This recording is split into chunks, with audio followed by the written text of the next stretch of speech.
c'est Anaïs de la chaîne Coup tes rêves. J'espère que vous allez bien. Avant d'entrer dans le vif du sujet de cette vidéo, je voulais faire un tout petit aparté pour remercier toutes les personnes qui m'ont envoyé des messages, qui m'ont demandé comment ça allait, etc. Vous êtes adorables, merci beaucoup. J'espère que vous aussi vous allez bien. Cette année, c'est vrai que je n'ai pas fait beaucoup de vidéos, je n'ai même pas été très présente sur les réseaux. J'ai à peine regardé les vidéos des copines et encore. C'était une année très chargée, j'ai quasiment pas cousu pour moi en tout cas, et donc j'avais pas forcément grand chose à vous montrer en vidéo. Là c'est la fin de l'année, on est dans la période des fêtes, et donc des cadeaux. Et là c'est vrai que j'ai rattrapé tout ce que j'avais pas cousu cette année, et j'ai commencé en novembre, parce qu'à chaque année je me dis il faut que je commence plus tôt pour pouvoir ne pas terminer le 24 au soir comme l'an dernier. Donc cette année j'ai commencé plus tôt, j'avais déjà listé les cadeaux que j'allais faire en octobre. En novembre, j'avais déjà commencé à acheter les tissus, les patrons, certains j'avais lavé les tissus. Enfin, je me suis fait une super organisation parce que je pouvais coudre que les week-ends. Donc en fait, la semaine je travaille, le week-end, couture à fond, cadeau de Noël. Donc là, ça fait 4 ou 5 week-ends que je fais que les cadeaux les week-ends. Donc c'est un rythme effréné et j'espère me reposer pour après les fêtes. Mais cette année, j'ai réussi à terminer mes cadeaux couture en tout cas, là, le week-end dernier. Donc 15 jours avant Noël, ce qui est génial. Mais voilà, je suis comme ça. Je me suis dit cette année, je me suis intéressée au tricot, au crochet. Je vais faire quelques cadeaux en tricot et en crochet. Non mais pourquoi faire simple quand on peut faire compliqué? Donc j'ai crocheté et tricoté quelques cadeaux que je vous montrerai à la fin de cette vidéo. Donc vous l'avez compris normalement avec le titre, dans cette vidéo je vais vous montrer tous les cadeaux que j'ai fait main pour offrir cette année. J'avais déjà fait une vidéo dans ce style là l'an dernier mais que j'avais sorti en janvier, donc un peu trop tard pour donner des idées. Cette année je suis un peu limite, peut-être que l'an prochain vous l'aurez début décembre. Qui sait? Donc si ça vous intéresse de revoir la vidéo que j'ai faite l'an dernier, je vous le mets dans le petit i par là ou par là et je vous laisse aller voir ça. Donc après cet énorme aparté finalement, je vais vous présenter les cadeaux que j'ai fait main cette année pour offrir à mes proches. On va commencer avec un super basique de chez Basique que vous connaissez sûrement, mais je vous le présente quand même, c'est le t-shirt plantain de Direndo qui existe maintenant en deux gammes de taille, du 34 au 48 et du 46 au 60. Donc là vous avez un super panel de taille, en plus il est gratuit, on le voit partout depuis sa sortie, tous les ans. C'est un super basique si vous avez évidemment les mensurations de vos proches, donc ça aussi je comprends que c'est pas toujours facile à avoir. Moi j'avais rusé l'an dernier pour les avoir, donc maintenant j'ai les mensurations de quasiment tout le monde. Donc pour moi c'est faisable de coudre des vêtements pour mes proches puisque j'ai leurs mesures et choisi des projets qui sont en jersey ou qui sont plutôt larges pour être sûr que ça aille quand même. Ce qui est le plus casse-pied c'est la longueur des manches parce que parfois c'est beaucoup trop long. Voilà, ça dépend des patrons et des personnes. Mais vous inquiétez pas, j'ai aussi cousu quelques accessoires pour offrir, mais on va pour l'instant continuer avec les vêtements. Donc voici les plantains que j'ai cousus en deux tailles différentes et deux matières différentes aussi. C'est des jerseys mais ils n'ont pas du tout la même texture ni le même tombé. Celui-ci est dans un jersey quasiment infroissable, donc je pense qu'il y a peut-être un peu de polyester à l'intérieur. Il se froisse très peu, donc c'est génial comme matière. Si vous vous rappelez l'an dernier j'en avais cousu un comme ça, c'était la même matière. C'est un tissu qui vient de chez Diffuse Laine, qui existe aussi sur le site Mercerine. Je vous mettrai les liens en barre d'infos si ça vous intéresse. Et du coup, il avait beaucoup plu à la personne à qui je l'ai offert, donc j'ai décidé de lui en refaire un dans une autre couleur. Donc super simple, comme je sais que l'an dernier ça lui a plu, cette année ça devrait lui plaire aussi et puis ça change de couleur. Pour le second, c'est un jersey que j'ai trouvé chez les tissus du chien vert pendant le Black Friday, donc c'était super intéressant. Alors je suis un peu déçue de la couleur que j'ai reçue parce que je pensais que c'était un bleu plus turquoise et au final c'est plutôt un bleu ciel électrique. Je sais pas du tout, c'est pas la couleur que j'attendais, mais je trouve quand même très jolie. J'ai pas particulièrement de choses à dire de plus sur le plantain parce que j'en ai tellement parlé dans d'autres vidéos que je sais plus quoi raconter dessus. Et puis je pense que vous le connaissez aussi. On peut le coudre à la machine à coudre aussi, il n'y a pas besoin d'avoir forcément une surjeteuse. C'est un super patron pour résumer. Ensuite je vais vous parler d'un autre patron que j'ai aussi offert l'an dernier et c'est celui que je porte sur moi. C'est le gilet Monceau de chez Cozy Little World, qui existe du 34 au 52 il me semble. Et comme il avait plu aussi l'an dernier, j'en ai refait. Et au lieu d'en faire pour la même personne, j'en ai fait pour la même personne et une seconde. Mais promis, après je vous montre que des cadeaux que j'ai pas déjà cousus une autre année. Donc comme vous pouvez voir sur moi, parce que la plupart des cadeaux je vais pas pouvoir les porter en fait, c'est pas forcément à ma taille. C'est un joli petit gilet avec une forme qui me fait penser aux vestes Chanel. Je sais pas si ça vous fait penser à ça vous aussi. Donc moi, celui que je porte c'est un 52. Actuellement je fais pas du tout du 52 donc je la ferme pas. Normalement on peut mettre des boutons et fermer, mais moi elle me convient très bien comme ça. Je continue à la porter, j'en ai deux et je les aime beaucoup. Donc je suis contente qu'elles plaisent aussi aux personnes à qui je les offre. Et cette année je les ai cousus dans deux tissus différents, achetés eux aussi chez Diffuse Laine ou le site Mercerine. J'ai dû raccourcir les manches sacrément pour un des gilets, pour l'autre un peu moins, mais j'ai quand même raccourci pas mal sur les deux. C'est la seule modification que j'ai faite. Pour la première version, c'est quasiment le même tissu que j'ai sur moi, c'est un jersey matelassé avec des petits losanges. Ça a été très facile à coudre. J'ai pas eu de soucis avec cette version là. Les angles sont jolis, ils sont bien carrés, ils sont bien placés. J'aurais pu jouer avec le côté bicolore, mais comme c'est pour une mamie, j'ai pas osé. J'ai laissé vraiment le bleu à l'extérieur. Il est un petit peu moucheté, il y a des petits points jaunes, des petits points roses. J'ai trouvé ça sympa, ça change un petit peu.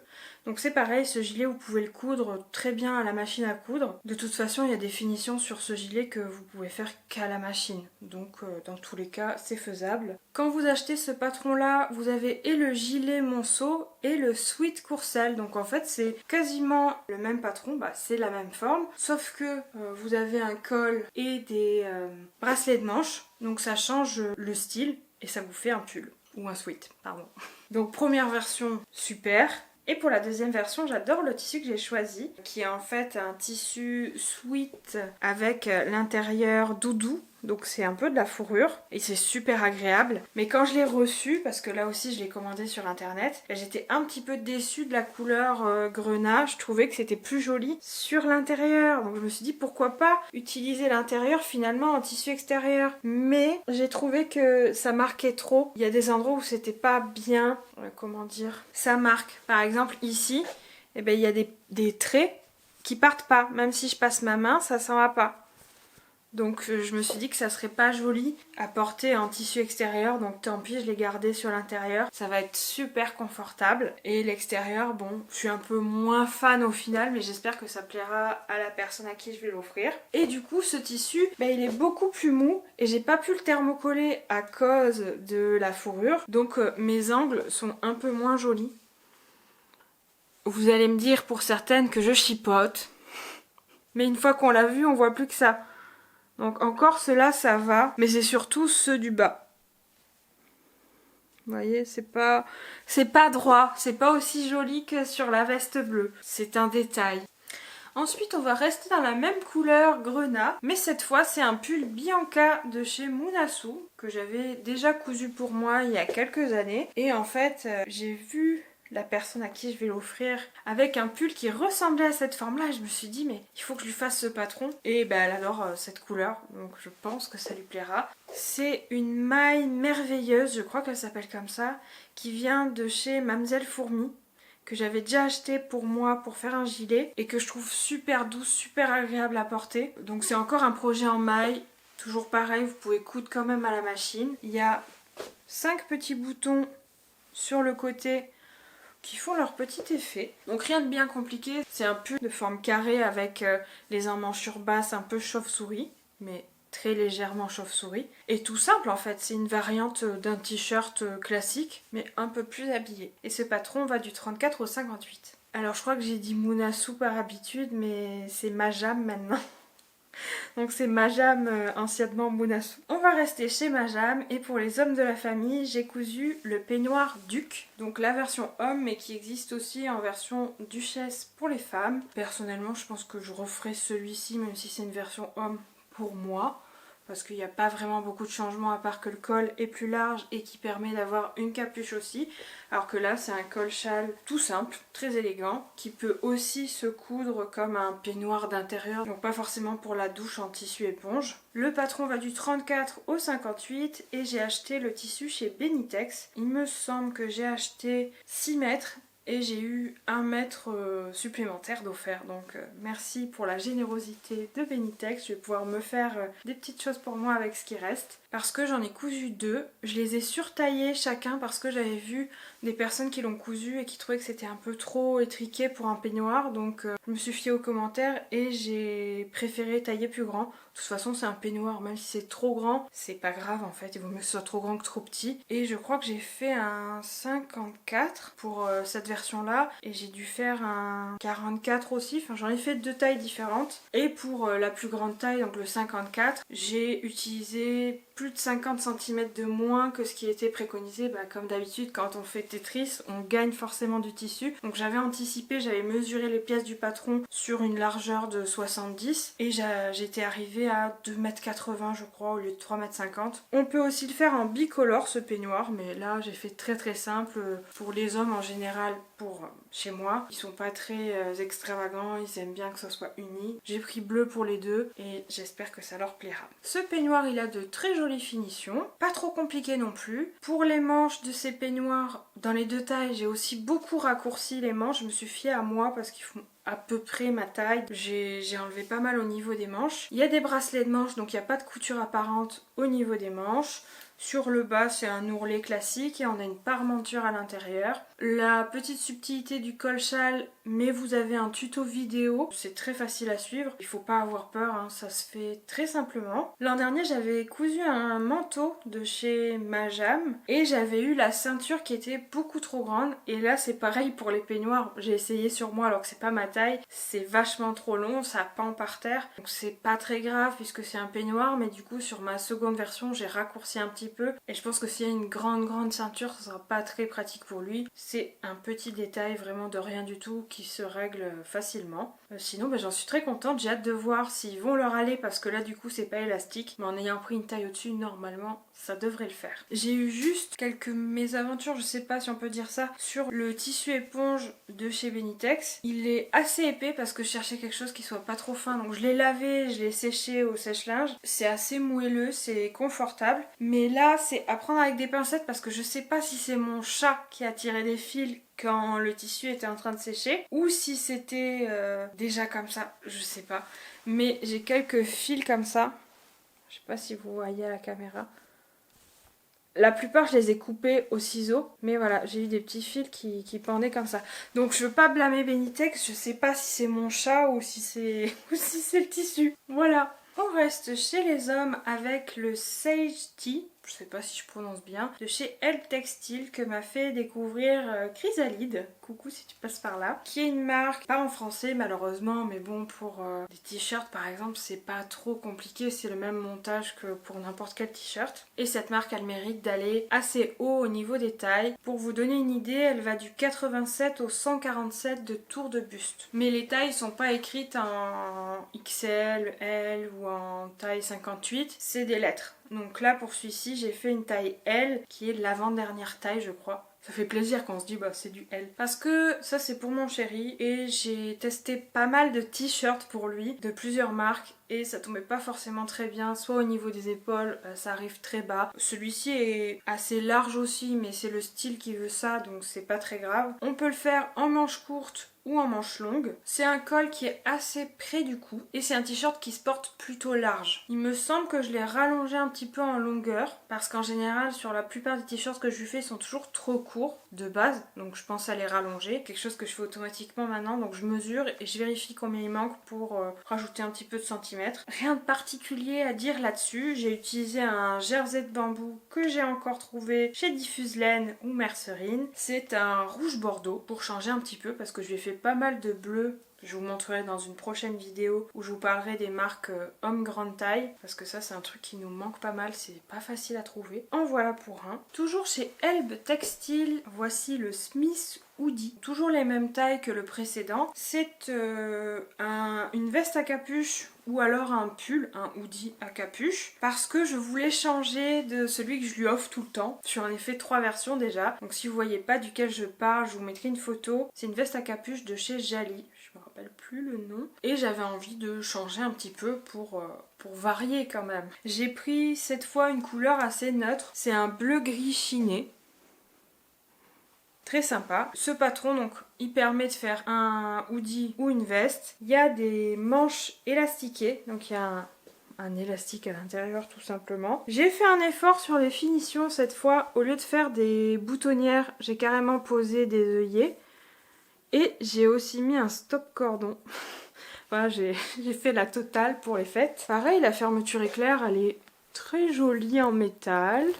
Je vous fais une petite incruste. En fait, en faisant le montage, je me suis rendu compte, en regardant mes vidéos, que ça n'était pas aligné ici. Donc je suis un peu dégoûtée parce que j'étais contente de cette veste. Alors c'est vrai que je l'ai cousue rapidement et qu'en plus j'avais pas fini puisque je dois poser le biais au niveau de la capuche. Mais voilà, donc si j'ai le temps, il faudra que je défasse cette fermeture éclair pour la réaligner.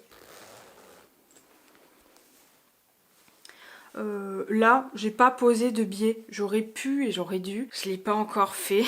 On peut poser un biais au niveau de l'encolure pour cacher les coutures. Je l'ai cousu à la surjeteuse. Le bas est aussi élastiqué.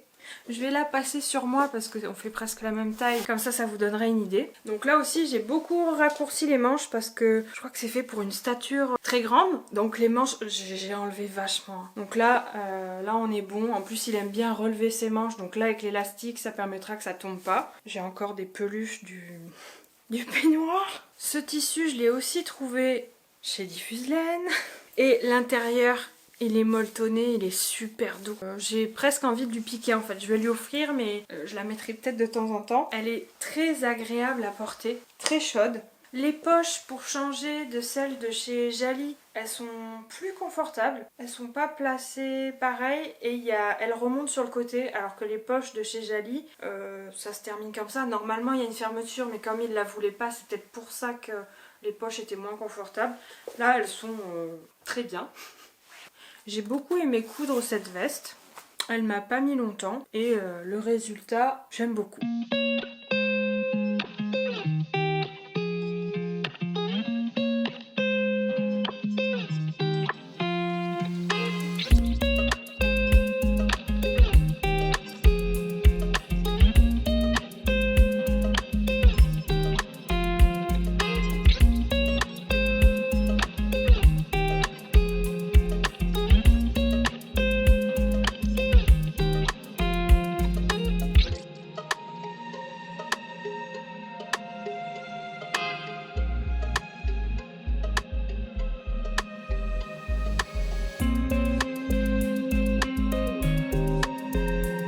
Changer un peu des vestes à capuche, j'ai choisi de lui faire un gilet, cardigan, je sais pas comment on dit, de chez Ellie & Mac, qui lui aussi taille jusqu'au 5XL, parce que j'ai du mal à trouver un gilet un peu plus élégant qu'une veste à capuche dans sa taille. Et j'ai regardé même en anglais, enfin j'ai pas trouvé, ça s'arrêtait au 4XL, ou alors c'était un 5XL mais qui taillait petit. Donc j'ai trouvé mon bonheur chez Ellie & Mac. Et c'est un 4XL, donc finalement c'est même pas la plus grande taille. Il s'appelle Chapman Cardigan. Il y a une version homme et une version femme curvy, donc j'ai pris la version homme. J'ai racheté le même tissu que pour la veste à capuche parce que je l'ai adoré. Celui-là je l'ai commandé et l'autre je l'avais acheté en magasin, donc j'avais touché.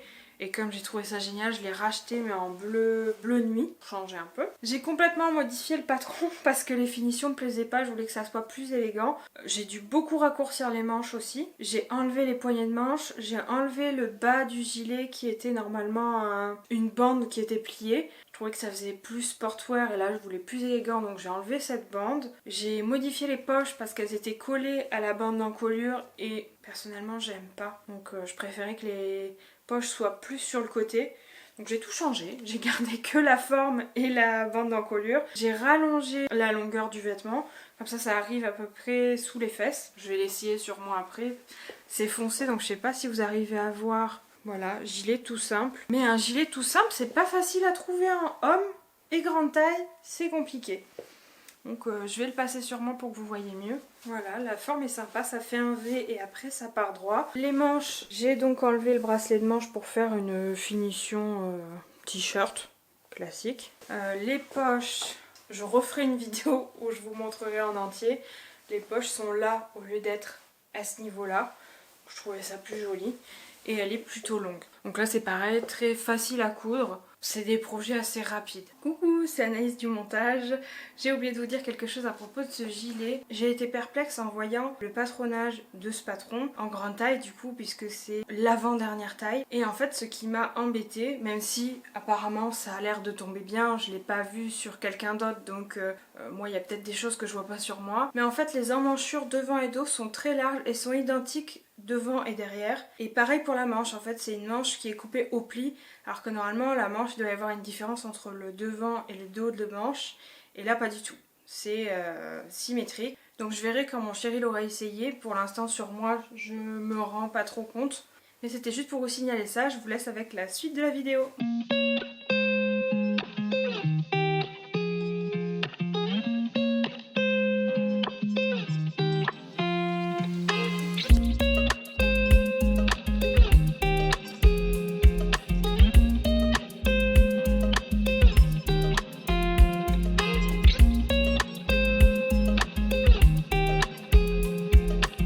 Je crois que j'ai rien oublié au niveau des vêtements. Je suis désolée pour la lumière qui baisse. J'espère que ça va pour vous.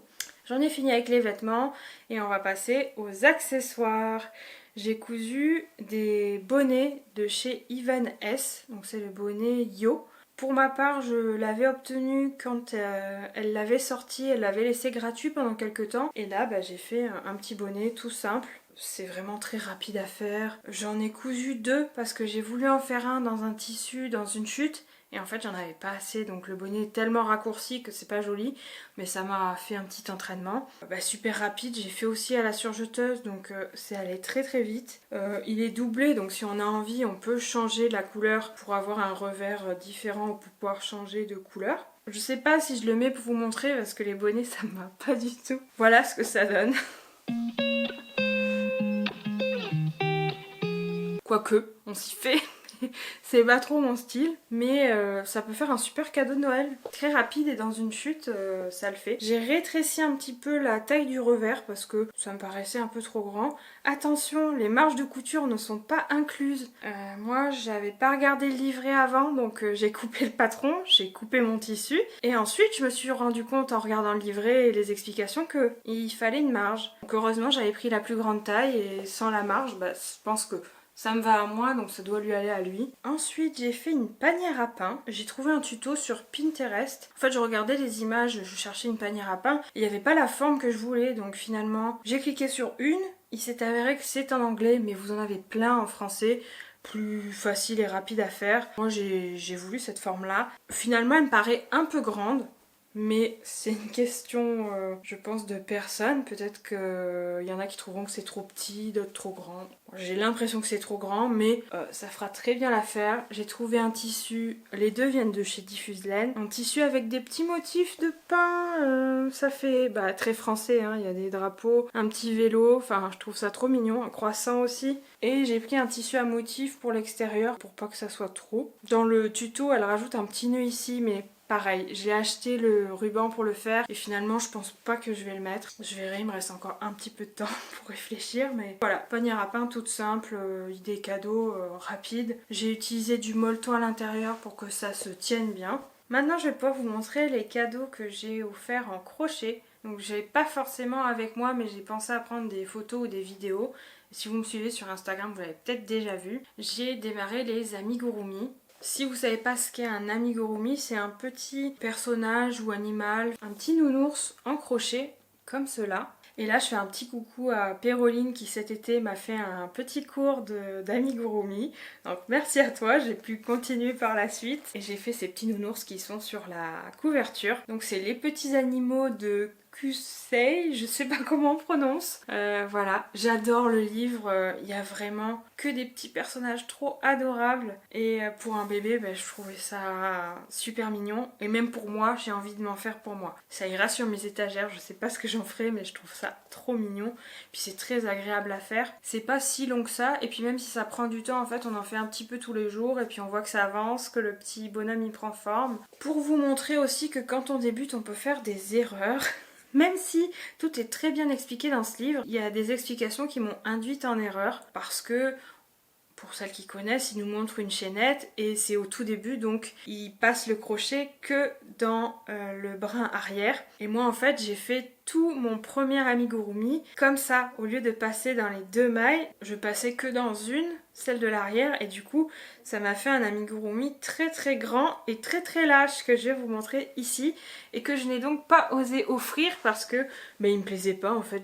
Bon, il est mignon hein, mais une très grosse tête et c'est pas du tout la même chose que sur la photo du livre. Ça m'a fait un petit entraînement, j'en ai refait un deuxième. Je crois que j'ai pris des photos avec les deux côte à côte pour voir la différence, donc comme ça vous verrez, parce que l'autre a été offert à une petite fille et j'ai l'intention d'en faire plein d'autres. Donc j'en ai commencé un nouveau, un petit renne de Noël. C'est dommage parce que je sais pas si je l'aurais fini avant Noël, mais bon sinon c'est pas grave. Et bien voilà, ça a été ma première expérience au crochet et ensuite j'ai regardé les tutos de Mamie Crochet et là j'ai découvert tout un monde et j'ai aussi vu un plaid qu'elle a proposé en tuto récemment et je me suis dit que j'allais en offrir non pas un mais deux. Quelle idée! Alors que j'en ai jamais fait. Du coup j'en ai fait un, je vais vous le montrer là, il est en cours, il est presque fini, il manque 20 cm, il me manquait un peu de fil donc j'ai dû aller en racheter. Malheureusement c'est pas le même bain donc ça risque pas être tout à fait la bonne couleur, mais c'était ça ou rien donc j'ai pris quand même. Et j'ai eu des mésaventures aussi avec ce plaid en crochet. Alors il est très joli, le point est super beau, sinon je l'aurais pas fait hein, j'ai trouvé ça très joli.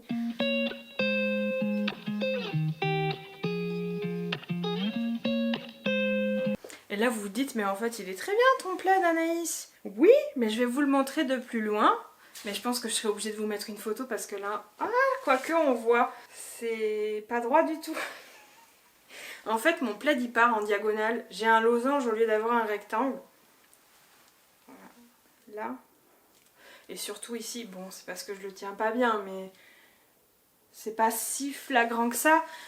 Parce que là, je le tiens de haut, donc ça tire dessus, ça fait vraiment déformer. En vrai, ça l'est pas autant. Ça fait un petit losange, donc on peut dire que ça donne un style.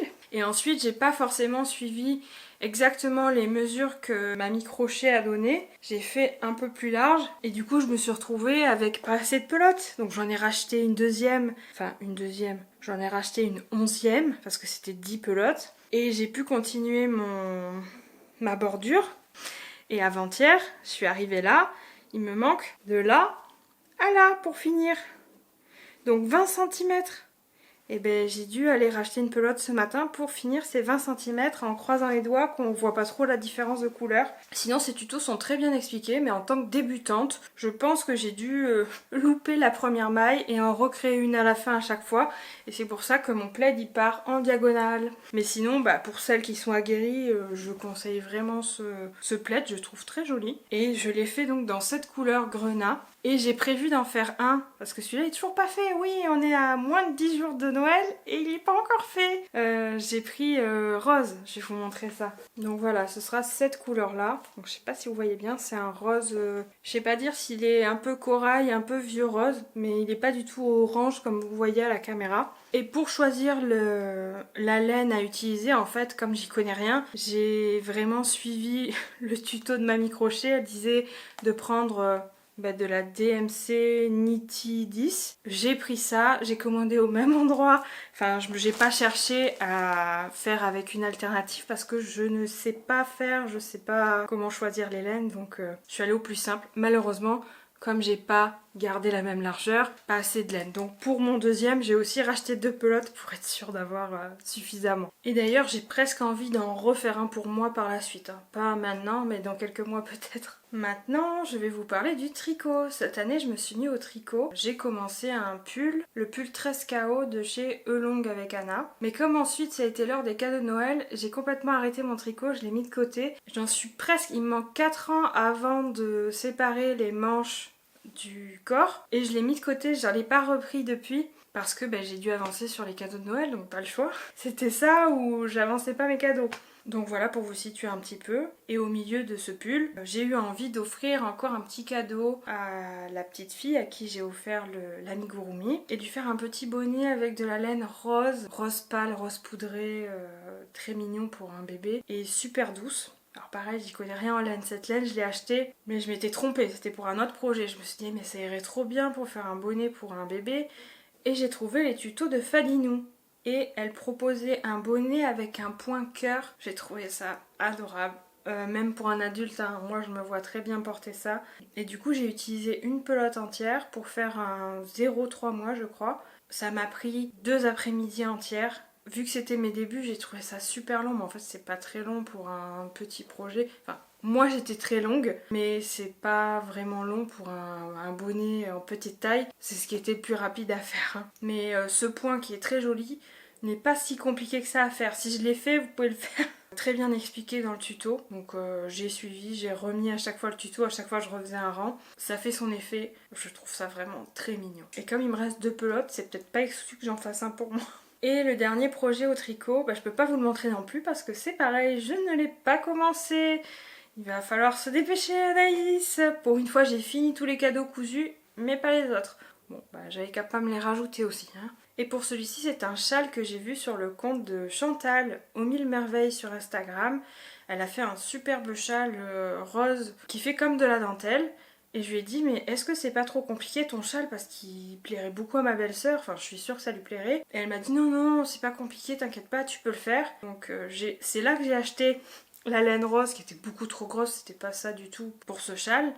Donc je l'ai utilisé en bonnet, heureusement. Mais du coup voilà, quand on connaît rien, je me suis dit c'est joli, ça sera bien. Ouais non en fait, ça va pas du tout. Donc après je lui ai dit excuse-moi, est-ce que je peux pas prendre exactement ce que tu as pris, ça te dérange pas? Donc en fait j'ai copié, et même la couleur parce que je trouvais la couleur très jolie. Donc c'est un rose poudré très élégant, très féminin, moi j'aime beaucoup.